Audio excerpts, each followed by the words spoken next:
And we're back once again, only on it's Last Call. Last Call of the Alcohol, only on the Last Call podcast.com. And it is the 18th of November. And we got to bring on a guy he's working the boards. He's calling his sources. He's checking the flight logs. I've even heard there have been some bribes thrown his way so he can get hear the phone calls and go, hey, what's going on? Give me an update here. Is there an update? Anything update? He's on the story of this, people. So this is why I bring him on here. I give you college football extraordinaire. I give you it is LSU, Florida, now Ole Miss insider. I give you Will Thomas. So Will, let's start off here. Before we get to that whole shaboody, let's talk about the big coaching news. It is official. hmm James Franklin to Virginia Tech. Is this how big of a move is this for Virginia Tech? This feels like they've decided to put the nuts on the table, make the big offer, go, we are serious. We want to be a player in the college football in the landscape. Yeah, I think it's incredible. I think this is an awesome hire for Virginia Tech. I mean, yeah, I think he can have them really competing right away in an ACC that we've seen just be horrible to the point where up to last week we were talking about how they might not get a team in the playoff. Like this is not the ACC where Clemson's always good, FSU always good, Miami's always good. It is wide open. So I do think that having Franklin in Blacksburg, like it's going to really make them a competitor immediately because he's familiar with that area for recruiting, but also like you've seen since he left Penn State, a lot of his commits and a lot of recruits who were looking at Penn State and even some guys on his roster, like they've been pretty clearly loyal to him and not Penn State. So I think you're going to see the most talented Virginia Tech roster we've seen in a while in the fall, and their schedule is workable. Like I think this is a very good hire for Virginia Tech for a lot of reasons. I think it is going to be a pretty instant. I don't want to say instant turnaround because that feels like I'm like expressing like playoff hopes, but I think you'll really see Virginia Tech be a legitimate competitor in the ACC starting next year. And in terms of the significance, I tweeted out on Sunday, I think you interacted with it, like how the first domino to fall was going to be James Franklin finalizing with Virginia Tech because he was always Tech's number one option, which means that if Tech was his number one option, this deal would have been done. But it wasn't because Franklin wanted to keep a tab on the Florida job. That's the job that he was looking at as maybe his top destination. So the second that he decided he was going to Virginia Tech, that means that the Florida job was no longer an option to him. So I think that that was really the first domino that we saw leading to Lane Kiffin being in Gainesville, which is what I do think is going to end up happening. Well, before we get to that, if you're James Franklin, how much of this is also it's safety? Because you're looking around the ACC, as you mentioned, and Dabo's, Clemson, because of their transfer portal hesitation, they're not the dogs that they used to be. Miami keeps stubbing its toe and losing games. Like the criticism we heard in the Big Ten was, "Oh, he can't win the big one. Oh, he can't beat the elite." How much of this for him, instead of it going to Florida, and it's all of a sudden, those questions will be asked. Like, how much does he look at the ACC and go, "There is no elite. I can be the king. I can be." The Ohio State of the ACC because there's nobody else. There is no power conference or power team I got to worry about. Yeah, that's a big part of it too, I think, because like you said, like with expectations, like Virginia Tech does expect to be a competitor, but if he goes 8-4 next year, like it's not necessarily going to be a disappointment. If he goes 9-3, it's going to be okay. Like that might be over expectations. So I do think he'll even have some grace early on to where he does have time to build that program. And we've really seen Franklin sort of have that floor of like 9 wins every year. Like he's going to win a vast majority of games. And as the playoff is as big as it is, maybe getting even bigger, like 9 wins is going to be competitive just about every year. So I do think there's that safety part of not only managing expectations, but also, like you said, there's not a big dog in the ACC at all. Clemson has totally fallen off a cliff because everything in there is homegrown. They can't turn that around in one year. Miami is Miami. Louisville's always decent. But like the ACC is just full of okay teams. There's not, like you said, that Ohio State, that Bama, that dynasty on top of that conference anymore. So it's safe for those reasons in terms of he's not going to be bullied by anybody and he can kind of be the bully. But also he has time to figure it out because the people in Blacksburg, they expect to win, but they don't expect to be 11-1 next year. I don't think so. He has time and he will have the patience and the resources to go get it done. So the first question is like with this roster, how many guys does he try to keep? Does he have a quarterback? And if he doesn't, that's going to be, I guess, the question. Like, because that was always a concern at Penn State. He never could find the quarterback. He could never hmm get the guy that, you wouldn't. Oh, yeah, this is the stud. Can he find that in Virginia Tech, or is this going to be one of those places where it's like, I can't, he still doesn't solve the question, which is, do you have a good quarterback? I think he can solve it eventually. I'm not sure what happens next fall, but in Virginia Tech, we've seen Michael Vick, we've seen Tyrod Taylor, we've seen really good quarterbacks come through that program. So it's not like this is a program that has been eternally starred for quarterbacks. And I think what I would like to see him do is find a kid he wants to recruit out of high school this year, supplement through the portal for maybe 1 or 2 more years, and sort of build towards like, I don't know, 2028, right? And then make that your run with a homegrown quarterback because transfer portal quarterbacks, they're flashy, they're cool. And like we saw Will Howard win a championship last year, but the idea of a homegrown quarterback who you've had in your system for years, that feels like a safer bet to me to get someone to get a team to a championship. So I believe that he'll be able to recruit somebody because he knows that area well. He comes with a certain pedigree of talent acquisition. And with what he can do just with other pieces on the roster, whether it's portal, whether it's high school, he can have them competing until they're ready at that quarterback spot to really go compete. So I think that he'll, I mean, I guess you could say the same thing like, at Penn State, he couldn't necessarily find a great quarterback. I just kind of think, new area, new juice, Tech's committing a lot to him to building a roster. So I think eventually he will be able to get that done. Should he bring Michael Vick into the fold? Because that's the darling. That's the guy that, people wanted, before they thought, okay, we can get James Franklin for a program that needs juice and buzz. And Franklin gives that. But for a guy who is still, he could probably, run for governor of, Virginia and dare I say win, Michael Vick. Do you see him bringing Vick as maybe an offensive coordinator, assistant coach, quarterbacks coach, something to get a guy who he can still show up anywhere and people go, oh, that's Michael Vick. Man, I used to watch you back in the day. I will follow you, man. Young kids still look at Michael Vick and go, he was one of the best quarterbacks to ever play. Yeah, I think it's definitely worth having him at least in the building, right? Like, if not, I mean, if anything, like just have him on as a quote unquote analyst. Just let him be in the room, let him be around the guys because players will see Michael Vick and be attracted to that situation. And like you said, it'll be some juice, it'll be some energy. I think it's definitely worth having him in the building because of also what you said. Like, he is so important to that program and really that state. Like, he kind of is Virginia Tech. So I think having him in the building is definitely a good idea. I'm not sure. I mean, you could obviously audition him to be like a coordinator or a play caller, but I don't even know if you need all that. I think you just kind of need his presence, have him be around the kids, have him be around the team, let him apply what he knows when it's relevant. So having him in the building, I do think is a very good idea. Last question on this is Virginia Tech. Are they to get James Franklin? I'm guessing that meant he wants like significant NIL money. He wants to hit transfer portal and pay people. I know when we've talked, with Clay Fink, he talked about how with Florida State, the problem was they were spending on all this stuff and they didn't have enough for transfer portal money. Is Virginia Tech willing to do this? Are they willing to put their big boy pants on and go, okay, we're going to spend money like Florida State, Louisville, SMU? We are willing to put money in, get maybe a couple $1 million to get an offense tackle, a quarterback, an edge rusher, somebody that can help transfer the program. I believe that they are. I'm looking for an accurate number right now because I think I saw it recently, but I mean, I do know that at least in this day and age, like coaches are not going to take power jobs unless there is that level of commitment because they know how important it is in this day and age to be able to compete financially because that's what a lot of these decisions come down to. So I can't find the exact number. I do remember seeing Thamel reporting like Virginia Tech is willing to invest. Like that is a proud program. It's a program that does want to win. So they're going to be willing to do what they have to do to at least compete relative to the rest of the ACC. Will that equate to what the Alabamas, Ohio States, Oregon are doing? Probably not. But I don't. I mean, if you're winning the ACC every now and then, you're being one of the top programs in that conference. Like that's good enough for Virginia Tech. So I do believe the level of investment, even though I don't have exactly what that is, it is going to be enough for Franklin if he's the coach that they want him to be to succeed. We'll talk about James Franklin in the coming weeks, but let's get to the meat and potatoes. That's what everybody came here for. Lane Kiffin, that's right. You thought LeBron James' decision was going to be, a lot of drama and just overwhelming. Well, this is even going to be bigger. That's right. Lane Kiffin, he said there's no ultimatum. Ole Miss has not pressured him.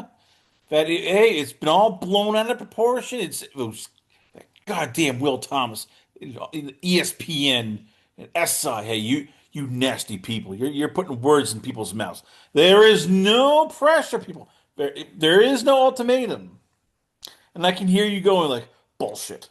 Lane, we love you, but bullshit. There is an ultimatum. I'm guessing already this thing is starting to become like people are going, okay, piss or get off the pot. We need to know like Hmm. soon. Let's start with Ole Miss. If you're Ole Miss, what is plan B if he starts dragging this into like the next 3 weeks, 4 weeks? I mean, do you just move on? Do you fire him? If you're Ole Miss, what is, I guess, the nuclear option? So they're not going to let him coach the playoffs unless he is committed to staying publicly. I have it on good enough authority from the Rebels, like that's what it's going to be. And it's not necessarily an ultimatum, but it's a deadline, right? And I believe it is the Egg Bowl where you'll see him. It might not be public, but he will have the decision made by the time they play Mississippi State of am I staying or am I going? And if he wants to coach the playoffs with the Rebels, it's because he's going to be there for the foreseeable future. And if he's not, then he's going to go somewhere else.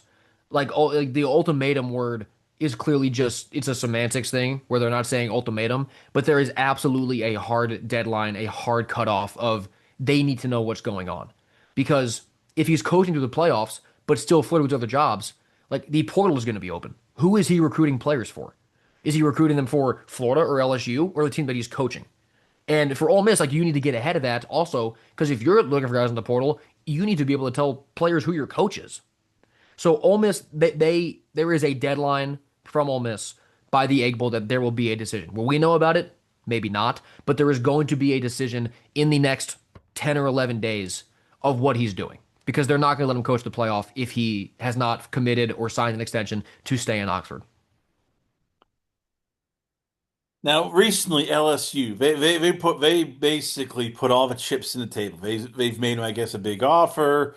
It's been reported they flew the entire family, not just one person, the entire family down to Baton Rouge.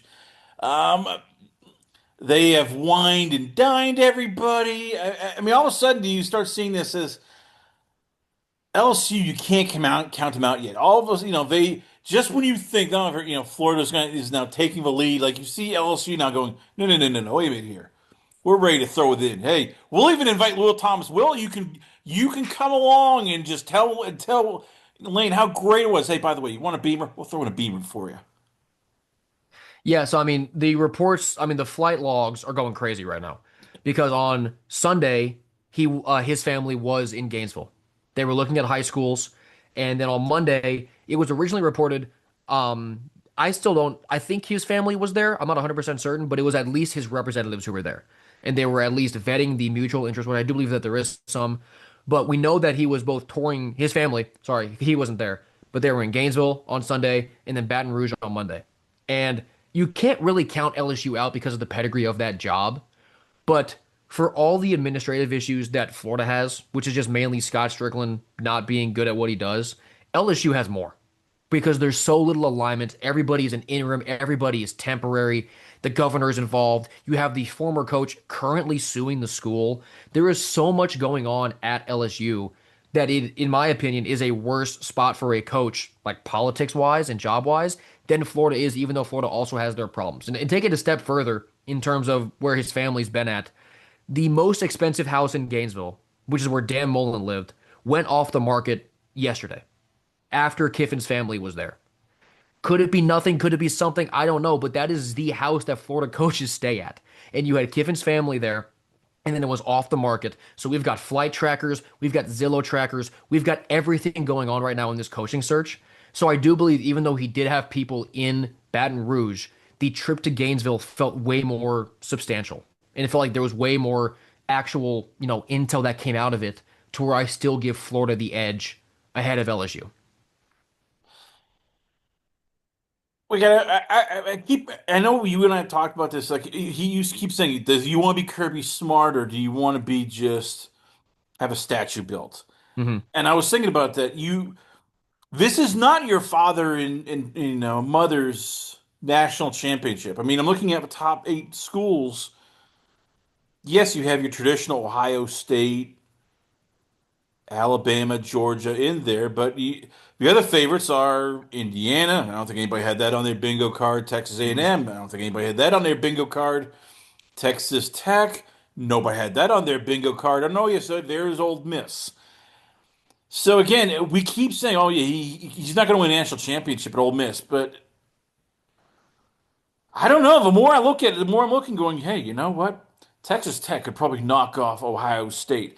Or David Bailey and Romeli Height are just going to make a human sandwich out of Jalen Sayin. Hey, you know what? Ole Miss is going to pull out some razzle dazzle tricks and knock off Alabama. They'll do it before. Hey, you know what? Texas A&M, they'll take out Georgia, and they will become the premier team. Then all of a sudden, they'll throw up on themselves like they nearly did in against South Carolina. Oh, by the way, Indiana. We keep writing them off, but god damn it, Fernando Mendoza is just a Cinderella story. Like, if you're Lane Kiffin, do you really want to give up this sort of wild card, which is Ole Miss is sort of a quasi dark horse favorite to win the national championship? Yeah, that really is the biggest question. And that's the one that nobody knows the answer to unless you're Lane. And I think what you said about Ole Miss being sort of that dark horse to win, they're a dark horse to win a championship. You know that you can do it at Florida and LSU because they've done it, and they've done it relatively recently. And we've heard Kiffin talk about a lot. Like he really does. This is like a week ago in his press conference. Like he acknowledges what a blue blood program is, and Florida and LSU fit that description. Ole Miss doesn't at this point. So would it be possible to win one in Oxford down the line? Sure, but Florida and LSU really do have that proof of concept. Like it's a more even playing field than it was 10 years ago even, but there's still a gap between Florida LSU and then Ole Miss. And the big, the biggest reason I have for that is because logically, right, like a coach would leave Ole Miss for Florida or LSU. We're seeing that play out right now. That discussion is being had. I can't imagine we're ever in a spot, at least if it was this year, where you would see a coach who is succeeding at Florida or LSU entertaining moving to Ole Miss. Because there's just a difference in caliber of job there. There's a difference in championship aspirations. There's a difference in fan bases. Like, this is all due respect to Ole Miss, but that was their biggest crowd of all time when Florida was there. That number is spring game attendance for Florida and LSU. Like there are just different levels, and the fans can be as passionate as they want. But when you're there, which I was there for that game against Florida. Like it's a decent environment. It's just not the same. It feels like a different level of football because, respectfully and frankly, it just kind of is. I get that. But as you said, right now, LSU and Florida, they've been. You can argue because of the new way, the transfer portal, because of the NIL, you have all of a sudden these new programs just taking over. Like if I told you 5 years ago, hey, Texas A&M, they're going to be maybe the favorite to win the national championship, that they will outperform Texas, that they will basically, be better than Georgia. You probably would have laughed in my face and went, okay, what are Mhm. you one of those hippies that are smoking, too much, wacky tobacco out there and wake up here. College Station's never going to compete, and yet they are. If I said that Texas Tech could be a favorite to win the national championship, you'd probably tell me to get off the drugs and stop drinking, and they are. So I get the blue blood thing, but if you're Lane, how much are you looking at this and going, I can do it now. I mean, I don't have to be following in the footsteps of Urban Meyer and having him, hover over me every goddamn time. I don't have to be at LSU and have to worry about Ed Ogeron, talking about the greatest team ever, and yeah, and people going, "Oh, why can't you get the next Joe Burrow?" Like he is nearly what we expected, everybody to do, like Kirby Smart to do. He took over a bad program, and he is basically now making them the one of the kings of the SEC. How do you give that up? Yeah, it's hard to give it up, right? Because he is comfortable and he's set up in a spot where he can be a playoff contender every year. But I mean, talking about those other programs like Texas Tech, they're a great story. I would not pick them to win a championship. I don't think I would pick Ole Miss to win a championship this year because yeah, there's some of the best teams in the country, but I think there really is still that gap between the traditional powerhouses and those sort of newcomers. And in terms of, moving up to a higher challenge, most people would not want to do that. Right? Most people would not want to leave a comfortable job in the SEC where you're embraced by the fans, where you're winning a good amount of games. college football head coaches are a different breed of a competitor. And Lane Kiffin, I do believe, is sort of like the model of that. Like he wants to go prove that he can do it on the highest level. That's what Billy Napier did. Right? Like he saw the opportunity to come to Florida and do it at the highest level. It didn't work out. And maybe he knew that he didn't necessarily have what it took, but he's the type of competitor where he wanted to give it a shot. And he was willing to put it all on the line to win at one of the biggest programs in the country. And Lane Kiffin, I think, is that to a T. He's a type A sort of competitor where he wants every challenge that could possibly be thrown in front of him. So I don't think that he's scared at all of the expectations that Florida would bring, the competition of recruiting in Florida because of FSU and Miami and other schools in the state. Like he embraces that. That's what he wants. That's what these coaches want. They want that elite level of competition. They want the pressure. They thrive on that stuff. So I'm not necessarily worried about a guy like Kiffin being scared off by the expectations, by the pressure, by the standard, because that's why he does it. He does it so he can beat those odds and be the best coach in the sport. I'm not saying he's scared. Just again, as I said, Mike Elko and Texas A&M are now considered perhaps the favorites to win the SEC and ergo the national championship. And Elko he just re-signed a deal where got a big extension. He's gotten more money now. So if you're Florida and Texas and Florida and LSU, how much do you worry that Lane might do the same thing? Go, you know what? I've built this program. I don't need you anymore. I am the king. I can do this without you guys. I learned my lesson at USC. I learned my lesson at Tennessee. Sometimes when I go to these big things, it doesn't work. I have everything now. I am in control. I have the quarterback. I have a defense. I'm not passing that for maybes or possiblies. I have a near sure thing. God damn it. It's mine. I've created it. I'm not following in the footsteps. You guys cannot deny that I, Lane Kiffin, have done this without needing the blue blood help. Yeah, I think you're totally right. But my rebuttal to that would be, what has he actually done? Right? Because he hasn't made it to Atlanta at Ole Miss. He has them going to the playoff this year, but like if he wins the championship, that's something. But I mean, at other schools, right? Like just competing every year isn't enough. And that's enough at Ole Miss. But that goes back to my point of him being this type A competitor that honestly even I can't comprehend having that mindset of like, this is good enough here, but it's not good enough for me. And that's sort of what I think his mindset might be. But of course, that is me totally guessing because I have no idea what's going on in his head. And obviously, Lane being Lane, his mind could change immediately. Yeah, but But that's I I guess do, that's the scary part I'm guessing for everybody here is yeah. what does he want? If you ask him, it's like he's sort of, well, I want this and I want that, but I really want like I don't think even think he knows what he wants because he Mhm. said if you probably put a gun to his head and said, "Are you willing to walk away from a national championship right now where you got so damn close with Ole Miss?" I'm guessing he would tell you, "No, I want to see this through. God damn it, I have my baby. I'm gonna do what no everybody said I couldn't do." So again, I mean, what is it? When does he have to tell everybody? Because we're getting too close to Armageddon, and all of a sudden it's going to go from this is cute to even the players are going to go, Coach, either piss or get out the pot, or we'll throw your ass out because we can't deal with this. Yeah, and to that point right there, just real quick, I mean, there was a tweet this morning from the Ole Miss page about how good Keywan Lacey is and how he's breaking records and everything. And just a fan quote tweeted that and said, like, it sucks so bad that this guy's season and this team is being overshadowed by what Lane is doing. And then Keywan retweeted it. Like, the players are clearly getting to that point. That is Ole Miss's best player. That is like, I don't want to say the face of the program because they have Chambliss and other guys, but he is their best player.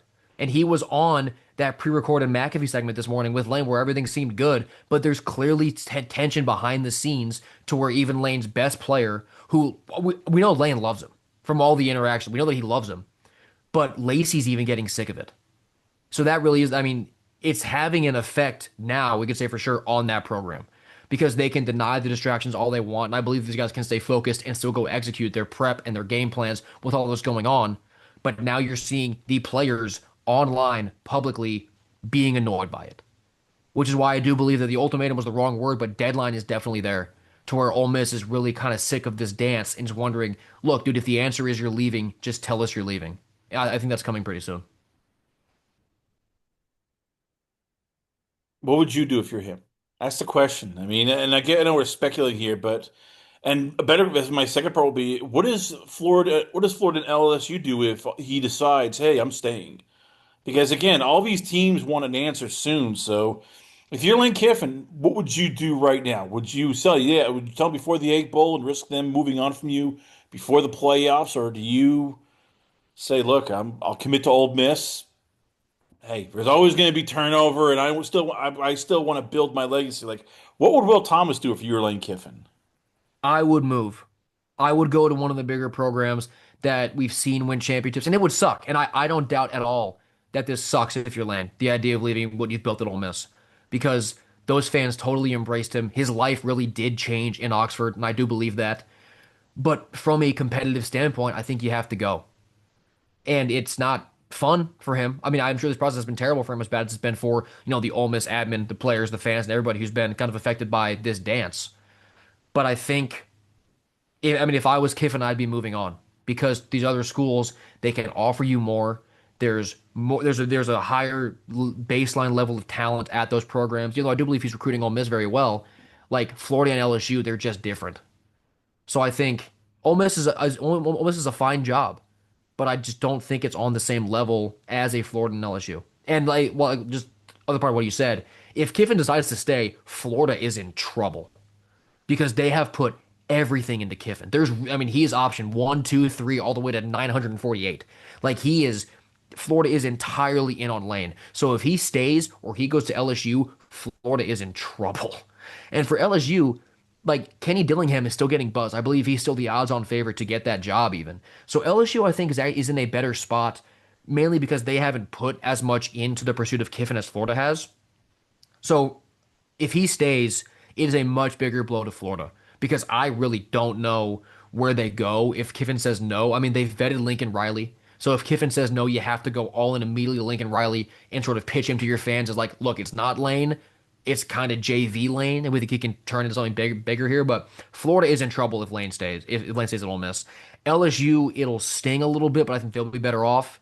Um, but yeah, this is going to be a very consequential 2 weeks here. Well, if you thought Lane was under a lot of pressure, this guy right here, Pat Kraft, oh boy. I have no insider knowledge. I am not an insider, don't know anything. I'll say this. Pat Kraft probably is sitting there probably a bit crapping his pants going, crap. I really don't know how to have, and I don't have a better choice to replace James Franklin now. Let's see. Kurt Signetti said hard pass. I'm staying in Indiana. I don't think we saw that. Then Matt Rule said, yeah, I really like Nebraska. They're doing great things. And they re-signed him. Then Rhett Lashley went, yep, I'm staying in SMU. And even, we've even seen, dare I say, James Franklin go, all of a sudden getting all this love and going to Virginia Tech. What is Pat Kraft going to do now? Because he's promising, yeah, we're going to get somebody big, and all of a sudden it's like, yeah, one, two, and three are off the table. Hey, Pat Fitzgerald could be a good one. Is there going to be a letdown? Do you think at Penn State in terms of they sold you on this is going to be a big Christmas, all the presents, and instead you're getting like, yeah, you get a couple toys from Ronald McDonald's meal. Yeah, I think they're going to regret letting go of Franklin a lot because of what you said. All their top candidates have extended it at their current schools. Like, it seems like everybody who was hypothesized where they go after, whether it be Rules, Ignetti, Lashley, like now they've all said no. So you're almost at a point where if you're Penn State, where you have to go after like a coordinator, like a Will Stein or a Brian Hartline, and those guys, they could be great coaches. Rather than we've heard the story like Kirby, Ryan Day, Sark, they all came from being coordinators, but because of what you said about how the idea is they promised a big time hire, like an immediate injection of energy, injection of juice and talent into the program, you're not going to get that. And they could hire Steiner Hartline and it could work out in the end. But in the immediate aftermath of it happening, Penn State fans are going to be pissed because it's not what they were told was going to happen. So I really do feel like firing Franklin. I don't. At the time, hindsight's 2020. At the time, I think I did agree with it because I felt like the bottom fell out, and when that happens, you kind of have to make a change. But I think in the long run, they're going to look back at this decision and say, like, Franklin was the best that we had available. And if they thought they could get Rulers Ignetti, you had to be a little more proactive in understanding the odds of actually getting them before you let go of Franklin, because now you're where you are, where it feels like they have to go with a coordinator, and you're just not going to get that splash hire, that energy, that feeling of a program being rejuvenated that you promised you would give the fans when you made the change. Pat Fitzgerald is being reported as the a favorite right now that they're going to go to. Pat Fitzgerald also got fired from Northwestern for a hazing scandal. So let's start with that right there.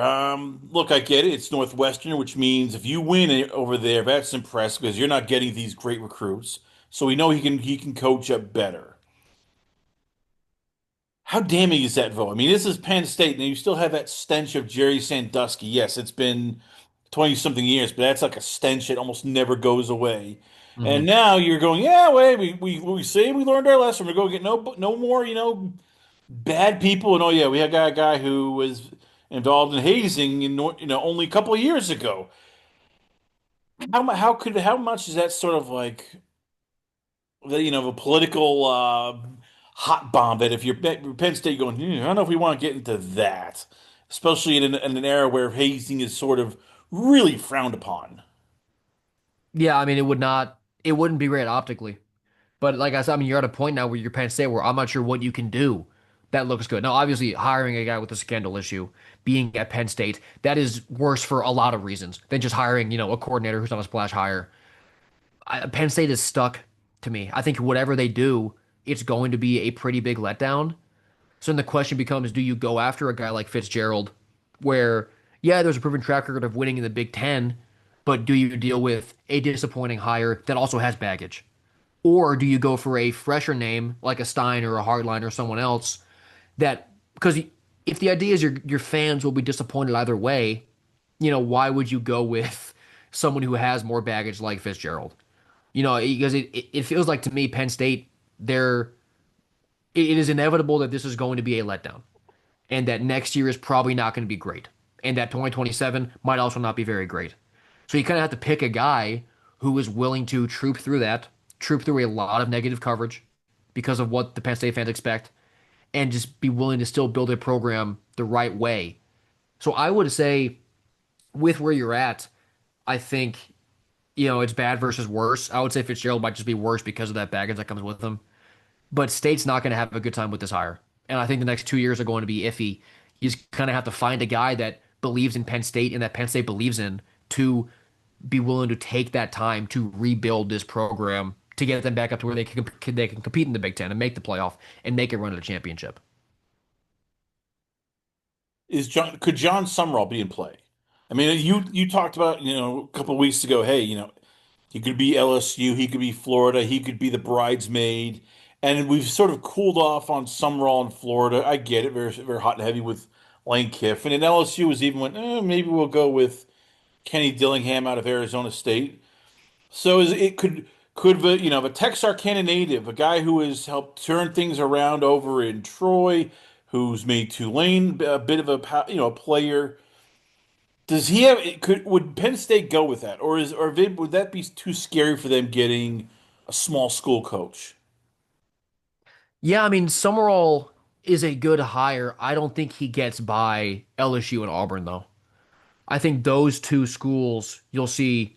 Well, if LSU doesn't get Kiffin, they'll look at Dillingham, and if Dillingham says no, Summerall is probably their next guy. I do think Summerall ends up at Auburn or maybe even at Ole Miss because I do think that Kiffin is gone. Period. I'm not sure he comes back to Oxford, so I think he goes to Florida or LSU. So I'm not sure that Summerall gets by the combination of Ole Miss, Auburn, and maybe LSU. So I think, I mean, he's a Southern guy. I think it's more of a fit to be at one of those SEC schools. So I'm not sure that Summerall really is a great candidate for Penn State because of culture fit. And also, I just don't think that he's going to make it to them without get grabbed up by the SEC. I guess the next guy that you had to think they're going to go after, and we keep hearing him, oh, he's going to leave, he's going to go to the NFL, and he keeps staying. That's why I said Lane could be one of those guys that stays. Matt Campbell. I mean, every year it feels like somebody's going to go, oh yeah, Matt Campbell's going to leave. And then he says no, and he stays at Iowa State. And we all go, okay, well, that's pretty damn impressive. Could this be the year though that he finally looks, the Ohio native and goes, hey, I played at Pitt and Mount Union. I'm tired of the Big 12. I'm tired of, Iowa State being, a place that doesn't get anybody really. I had to dig through the mines to get him. Could he be the Penn State guy? I know he's not a sexy name, but for a guy who is always winning and always, getting to bowl games and has at times even made it to the playoffs. Could he be the surprise candidate over at Penn State? Yeah, that'd be good. That's kind of funny. This is the second show I'm on with you, and this is the second time that you've brought up Campbell because I've forgotten to. He would be an awesome hire. And like you said, he's not the sexy name. I think fans would still be disappointed, but he is a winner. And he's doing it at Iowa State. So he's built that program from not much. So he could do it at Penn State too, because I do think that Penn State will be in a bit of a rebuild. Maybe it's only 1 year because of how much you can use the portal. Campbell is probably their best option if he's willing to leave Ames and if he's willing to move up to the Big Ten into a job that probably has more pressure than Iowa State. So he would be a home run in my mind. He wouldn't be a home run to the national media, right? Just because of the promises like you brought up of we're going to go get Signetti, we're going to get a rule, we're going to get one of these big names. He wouldn't be one of those big names, but I do think X's and O's, talent acquisition, proven track record, he's probably their best option left. Well, speaking of promises and broken hearts, we gotta go to this guy here, Shane Beamer. You had a 30-3 lead on Texas A&M. They couldn't hit the broadside of the barn. You're getting, touchdown, interception returns on your defense. Your offensive line is blocking everything is going well. And what happens? They lose 31-3. Oh, I can only imagine South Carolina alumni and boosters going, how do you F this up? I don't care if you had tears and you were sick. How do you lose this game? How, Shane? How? I mean, even you must have been going, Shane, God damn it, how the hell did you blow this game? Yeah, I mean it's one thing to have as bad of a season as Carolina's having. It's another for Beamer to act the way he did going into the locker room at halftime of that game, hyping up the crowd, and then making that sly comment to the reporter like, "Yeah, we're not surprised we beat these guys by 24 last year." And then get absolutely steamrolled in the second half when you had everything going for you. They didn't even they barely even came out of the locker room. I mean, their drive chart in the second half, I'm pretty sure was, turnover on downs, punt, punt, punt, turnover on downs, end of game. Like they came out dead. I don't know how you go back into the locker room and look your team in the eyes after being the guy in charge of that collapse. Because if you win that game, when I was previewing that game, I brought it up on one of the shows I was on. Like they have the individual pieces in Sellers, Nick Harbor, and Dylan Stewart, where if those three guys are all playing well, they can win a game on their own. That's what we saw in the first half. Those three guys put them up by 27. You had Dylan Stewart forcing a scoop and score. You had Sellers to Harbor for deep touchdowns. They were on for 30 minutes. Bad news for them is that there was a second half. And Beamer, he didn't have his guys coming out of the locker room fired up. It is almost like there was complacency, which blows my mind because they were 3-6 and you're at a title favorite. How in the world do you ever get complacent until the job is done? Like it was a total collapse. And I don't know how you bounce back optically if you're Beamer. And then he came out this week, or it was today, I think. And he said, like, yeah, we fully expect next year to be watching these playoff shows and seeing where our name pops up. Dude, you can't just say that. You can't just, it's what Brian Kelly did last year. And now he's suing LSU. Like just saying that in the middle of losing games is arguably worse. Because it's like it's insulting to the intelligence of your fan base for them to look at the product you're putting out and then be like, oh, but he said we'll be good next year. That's a plus. Like, no. No, I thought Carolina was going to be awesome this year. And then this is a total collapse because their team has good enough talent to not be 3-7. Do they have great receivers outside of Harbor? No. Do they have a bunch of depth on defense? Not necessarily. But they shouldn't be 3-7. And we saw that because they were up by 27 against A&M. If this was a true 3-7 team, that wouldn't have happened in the first place. It was quit. It was complacency. It was a lack of a killer instinct that Beamer hasn't been able to put into this team. So there are a lot of problems. I think that firing Shula bought him some time. It did for Beamer, but if they had just lost that game to A&M in a back and forth battle, he gets that respect back a little bit, I think. Even though it's a loss, I don't love moral victories, but that would exist. Losing that game the way that you did, it feels like a death sentence almost. How did this get to this point? I mean, Lenora Sellers, I remember Nino Brown saying, hey, he's going to be number one pick this year. Hmm. And in going into the season, we all thought, okay, the, people are, I know everybody's talking Arch Manning, but Lenore Sellers is the guy. He is Josh Allen 2.0. He is one of the SEC. He went 9-4. He did everything. It's almost like he regressed. Like everything that he did last year, he didn't, he almost forgot or he's learned bad habits. I mean, is Mike Shula the main problem? Is it Beamer? Is it the team? Like, what has happened that you look at now? Lenore Sellers and you, I, and everybody who follows college football is begging him, hey, you got to transfer. You got to get out of that place. Go to Miami. Go to Oregon. We don't, hell, go to Texas Tech. They'll rebuild you next year. Like, how did it get to this point where the guy we thought was going to be the number one pick is now like, you can't go to draft. You might not get drafted in the first round.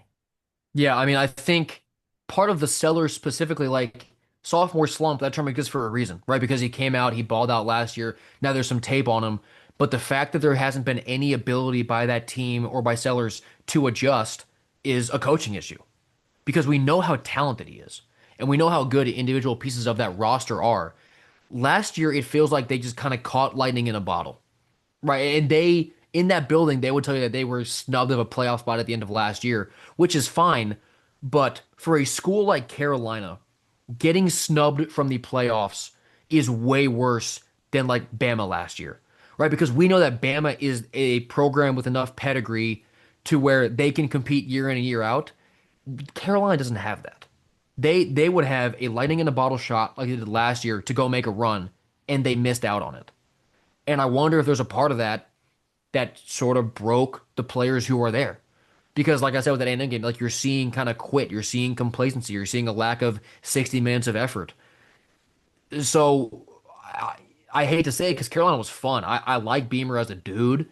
I like a lot of pieces of that team, but it feels like what they had last year was truly a one-off. And the fact that they haven't even been able to replicate any degree of that success this year is a lot of alarm bells. So it does feel like Carolina's at a spot now where the way that they currently are as a program is not going to happen. And whether that's all Beamer's fault, whether it's the roster's fault, it all circles back to Beamer, right? Because he built the roster. He's in charge of getting these guys fired up. He's in charge of making them a team and not just a group of guys. It feels like it's kind of broken. And I don't really know where you go from here if you're Carolina, because you could keep him, but then you run the risk of the same thing happening in the program, even going to farther down. So I think the best option for Carolina is to move on, which is wild to say because I thought Carolina would be a dark horse playoff team this year. I had Celtics as my Heisman pick. It's just totally spiraled, and it goes back to coaching. It goes back, it starts at the top, trickles down. I think Carolina's in a spot where they probably have to move on. Could he be fired next Monday? Like we think this is rock bottom, but imagine if he loses to Coastal Carolina. Hmm. Can he survive in Clemson, or does the administration go, we can't do this. We are firing, Shane Beamer. We thank him for his services and jump right in so they can try to maybe steal one of these guys. Hey, maybe they can even steal Lane Kiffin by going, hey, Lane, we'll give you the franchise quarterback you always want but never had. Look at Lenore Sells. You can fix him.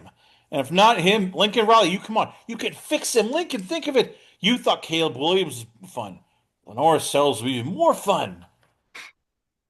Yeah, I mean, this game against Coastal, right? Coastal 6-4. It's not like Coastal Carolina's like a top team in the Sun Belt. But if you're playing football at Coastal Carolina, it probably means that South Carolina told you that you're not good enough. So that team is going to walk into Columbia fired up, and they're going to want to prove a point. So there's definitely a world with Carolina, I keep saying Carolina, with South Carolina. Like, did that A&M loss break you? Which I think it could have. Like, do they even come out remotely motivated? Now they're 3-7. They have nothing left to play for in this game. They'll be up for the Clemson game because it's Clemson. And that same logic, like Coastal to South Carolina, applies South Carolina to Clemson. But there's a real chance that they do drop this game to Coastal. And if that happens, then it's the train is entirely off the rails. That's when you know that not only is this team just not very good, but the bottom's falling out. Like we saw at Penn State. Because State should not be losing to UCLA and Northwestern from a talent perspective. They did because the bottom fell out and guys didn't care.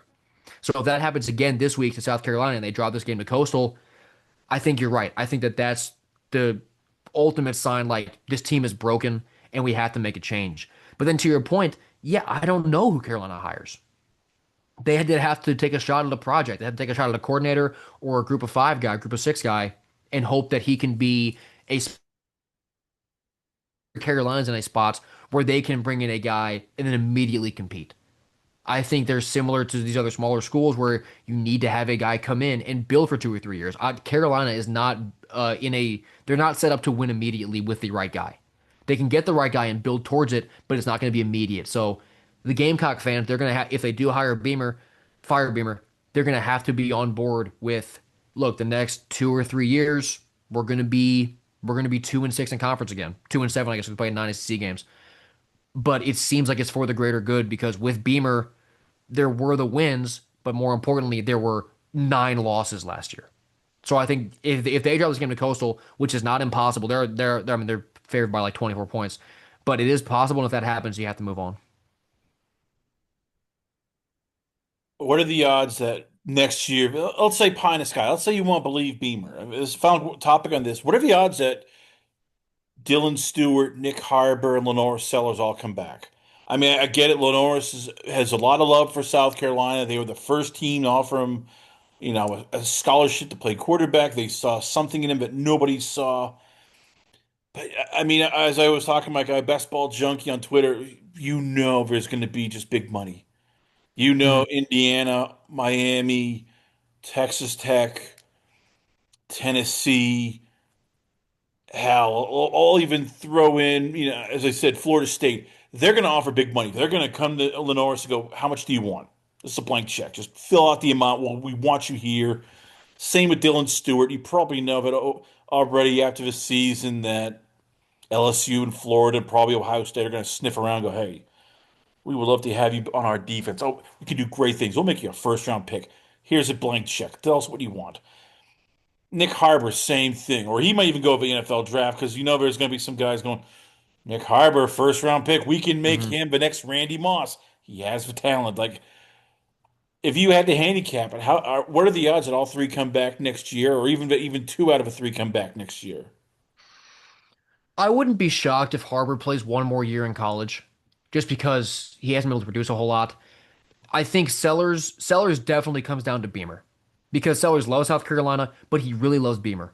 So if Shane comes back, I think you'll get Sellers for another year, although Miami is going to throw unfathomable amounts of money at him. Dylan Stewart, I wouldn't be shocked if he moves on, regardless, because that's a guy who knows that he can be a part of a championship defense.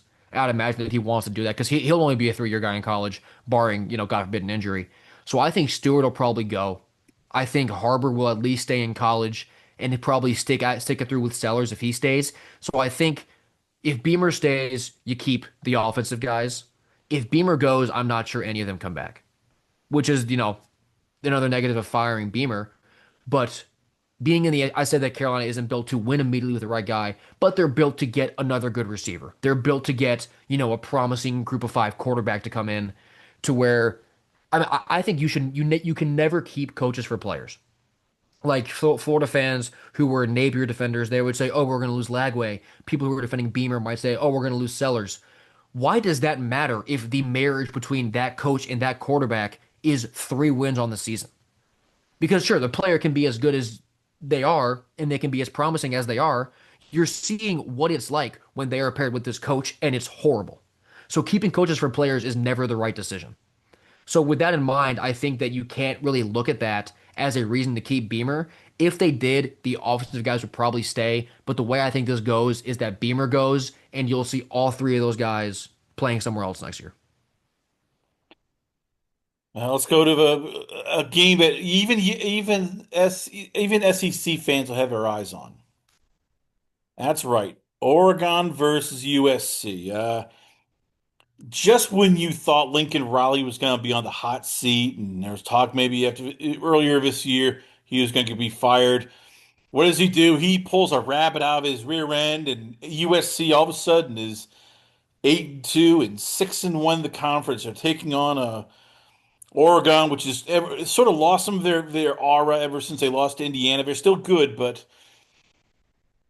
is it crazy for me to say that USC could actually go into this game with their offense and upset the apple cart? That Oregon all of a sudden, this is probably Oregon's toughest game since Indiana. Yeah, I don't think so at all. I mean, USC has just been sitting there quietly. No one's talking about them. They are set up to make the playoff if they win this game. Because then game 12 for them is at UCLA. I'm not overly worried about that. And if you have a 10-2 USC team who would have a win over Oregon, a win over Michigan, then they lost Notre Dame, which is pretty competitive. They'd have a loss to at Illinois, which is not a great loss, but I mean, who cares? Like they're in a spot where they can make or push the playoff. And from an SEC standpoint, right, they want as many two-loss Big Ten teams as they can possibly get. Because with the committee coming out before the season, talking about how they're going to favor strength of record, right, and how they're really going to take into account now who you've lost to, where you lost to them, whether it was home or away, and that sort of thing.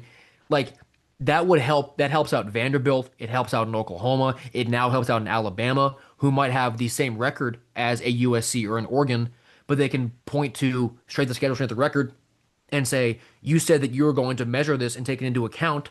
Look at how much harder our schedule has been than these schools. So if you're an SEC fan of Vandy, Bama, Oklahoma, I think Oklahoma's fine, but Vandy or Bama mainly, you really want USC to win this game because with an equal record, I think Bama gets in over Oregon. Vandy probably not, honestly, but USC definitely has the horses to go win this game because Oregon's a great team. They've also looked not great at times, right? The Indiana loss is a loss to Indiana. Indiana's a great team. You only scored 21 at home against Wisconsin. You only scored 18 in Iowa, which is a good defense, and it was a bad day. That's fine. But close losses to Iowa, a close win against Iowa, excuse me, a much closer win versus Wisconsin than you would like. And they put the hammer on Minnesota this week, but Oregon definitely has holes, right? They're not an invincible program that Phil Knight is just pushing out there. Like there are holes in this roster that are exploitable. And USC hasn't gotten the coverage that they should have been getting. They have the horses to go exploit some of those holes. So they're 10.5 point dogs in this game. I think that number's way too big. And I think you'll see USC compete really well in this game. And it's massive playoff implications because Oregon wins this, they're probably in because then they can afford to go lose this game at Washington and point to a win over USC, win over Iowa, win over Penn State, all that. But this is a pretty consequential game. I think it's going to be really, really good. But from an SEC standpoint, you're definitely cheering for USC here to get another loss on a top tier Big Ten team. Is this Lincoln Riley's best coaching job, considering? Like, I get it. He did great in Oklahoma and when he was at USC in the first years, but it's easy to do that when you have Kyler Murray, Heisman Award winner, when you have Jalen Hurts, who led Alabama to transfer to the national championship, and then he became an NFL pro. When you have Caleb Williams, who at the time already said he's Patrick Mahomes 2.0. He's doing this with Jaden Maivia, who nobody had on their bingo card, coming into the season. Oh yeah, he's going to be a all Big Ten, quarterback stud. That he's going to figure it out. I know they have the weapons in Jacoby Lane and and Makai Lemon, but is it safe to say that Lincoln Riley has pulled probably his best coaching job considering the talent, what he's done, and how he's elevated a quarterback who literally went from UNLV to USC, and now all of a sudden people are going, hey, he could be a sleeper for 2027 draft. I think it definitely is. And I think that another vindicator of that is the fact that you're seeing his name being thrown out with these other big high profile jobs. They're looking for coaches because USC, they've been so quiet. Like they're all the way out in California. No one, to the east of Colorado is really paying any attention to them, and they're just winning games. And college teams, like they like that idea of being under the radar, of not having to deal with all of this social media attention and pressure on your 19 and 20-year-old players. Like that is a good thing for college teams. And Lincoln Riley is taking advantage of that, but he's also just doing a hell of a job with this roster, which is talented, right? Like you said, but it's not a bunch of names that we all thought were going to be incredible coming into the year. So Riley's doing an incredible job. It's earning him talk with these other schools. But I think really quickly, if they're like up by 7 in the second half of this game and they end up winning it, like USC is going to the playoff. And then you're really going to realize, like, how did we miss what Riley was doing with USC? This is now a playoff team. These guys are going to be playing meaningful football in December. So I think it definitely is one of Riley's best coaching jobs, given that the roster that he has. Meanwhile, Oregon, what do we make of them? I mean, on one hand, it's like they came out with so much hype. Hey, they're going to be the number one team in the country. Hey, they're the favorites to win the national championship. And I get it's only one loss. And again, you could point it out to, hey, look, Fernando Mendoza is cementing himself as probably the Heisman Award winner and the number one pick in the draft. But I don't know, there's something missing. Are we making too much of an Indiana loss, or is it sort of like you start looking going, well, who have they really beaten? Because Penn State is taking a nosedive. Oklahoma State's a mess. Wisconsin, Rutgers. Yeah, Iowa's nice, but Iowa has no offense really. Like, how much do they need this win for teams to start not looking at Dane Lanning going, yeah, you guys taking a hit. What happened here? We thought you were going to be great, but you're sort of just very good instead. Yeah, I think it's really important. But back to that Penn State win, I still give them full credit for winning that game at Penn State, right? Because let's say you're walking by on the street and you see me standing over some guy who's bloody and knocked out. And I tell you, look, I just beat this guy up. You wouldn't then say to me, of course you beat him up. Look, he's unconscious and bleeding. No, he's unconscious and bleeding because of what I did to him. Oregon broke Penn State because no one can convince me that Penn State, if they had won that Oregon game, would have then lost to UCLA and Northwestern. It wouldn't have happened. So I still give Oregon full credit for that Penn State win. And the Indiana loss, like Indiana's a great team, but even though they lost by 10, that game was still not as close as it looks, even though it was 2 scores. So the best team that they've played, who would be, they're going to be playing that caliber of team in the playoff, really kind of embarrassed them on their home field, which is not what you expect with a Dan Lanning, who is supposed to be this killer all the time. You never take a day off. You never take a minute off. We're going to decapitate everybody that we play against. That has kind of been missing. I think we saw it against Minnesota. 42-13 is a great win there on a Friday where you could kind of just sleepwalk into that game, but they came with a killer mentality. So this is a massive game for Lanning because if you go beat USC and then you go on the road and win out Washington, who is still a really good team, and it's a rivalry game, they're going to want to kind of take you out of the playoff. Those 2 wins would get Lanning back up to, I think, like, okay, it's fine. They lost to Indiana. It's okay. They're back in the playoff. They're 11-1. Dante Moore, this, they have the roster and they have the coach, I do believe, to still be a competitor in the playoff. But, that could totally change on Saturday if they're down by 10, if they're down by 14. So this is a massive game for Oregon, really internally also, I think. Just so I do think that they believe in themselves as a great team, but you got to go win this game and sort of prove it to everybody else too and get back on that national radar as truly one of the best teams and a serious threat to win the championship. Does Oregon have the firepower to get into a shootout with USC? I mean, we talk about USC and they're a juggernaut of a 1-2 of Lane and Lemon. They also have pretty good running back committee. They have an offensive line that protects the quarterback. They can put up points. We've seen that with UFC. Can Oregon do that, or is Oregon a team that if they're looking at we need to keep this close, we need to keep it into a 21 to 24 points. We can't let USC turn this into a just an out and out, shootout. That's what I think makes Oregon dangerous, is because I do believe that they have the profile to win a game in either style. I talked about how the Wisconsin win wasn't great, but it showed that you can win a game where the total point scored is 28. And against Iowa, you can win a game where the total point scored is 34. Or, even though Oklahoma State is horrible, you can go score 70 on them. You can score 56 on Rutgers. You can score 42 on Minnesota. So they do have the horses on offense to go compete in a shootout, but they're also not afraid to win a ugly game that no one wants to see. And that is an underrated quality, I think, in a lot of these teams. It's what I give credit for to A&M. I give credit to Notre Dame for doing this also, where if the game script is either high scoring or low scoring, either one of those doesn't make them uncomfortable because they know that they can win a game, whether it's 14-17 or 42-45. And I think that Oregon can do that. So no matter how the game comes out, no matter what the tempo is, no matter how up and down it is, or how back and forth it is, I think Oregon will still be comfortable playing to the tempo of that game, which is why I do think this team is still dangerous. Final question on this, and so who do you pick?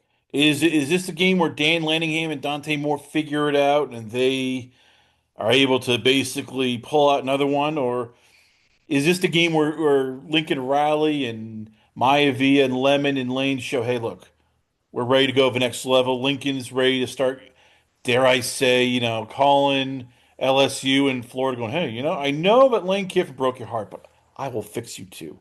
And get a big check. Is this the game where USC shows that, hey, we belong with Indiana and Ohio State in the playoffs? Yeah, so I said that I think USC is dangerous and that they're a threat in this game. And I said that I thought the line being 10.5 was too big. But normally when the line looks too big, it's up there for a reason. So I do think I lean Oregon in this game. I wouldn't take them to cover 10.5. I don't think it's a lot of points. But I wouldn't be shocked at all if this game is 34-24 Oregon. Where they kind of extend the lead late. They're able to just lean on USC and be a little bit better because Lincoln Riley has done a great coaching job with the roster that he has, like we said. At a certain point, that roster will catch up to you. Right. And now that we're this deep into the season, everybody is tired. Everybody's fighting some sort of injury, especially like in the trenches. Being outclassed on the lines of scrimmage will kill you in November and December. And I think that that is what we're going to see a little bit in this game. So my pick is still Oregon. USC will fight. I think the game will be very competitive, but I'm still going to lean Oregon, despite all the praise that we've just given Riley, because I think they just outclassed them in this late in the year. That class of talent really does matter. Well, there you have it, ladies and gentlemen. Once again, when I want information on college football coaches, happenings, rumors, I gotta get this guy on because he goes above and beyond what we ask, and we love, and everybody here loves that. I give you college insider, draft professor, expert, and all around hustler. I give you it's Will Thomas. So, Will, once again, for those who don't know, where can they check you out? Where is the podcast? Where is the Twitter? Of course, Instagram, probably a Rumble channel. Where can fans hit you up at? Yeah, so I'm at W Thomas Sports on Twitter, and then my full podcast is Tailgate Talk SEC, which is on anywhere you get your podcasts on YouTube and everywhere else. Will Thomas, ladies and gentlemen, once again, always on a pleasure having you on the show. We come back. A lot more going on here, only on it's Last Call. Last Call with the alcohol, only on the Last Call Podcast.com.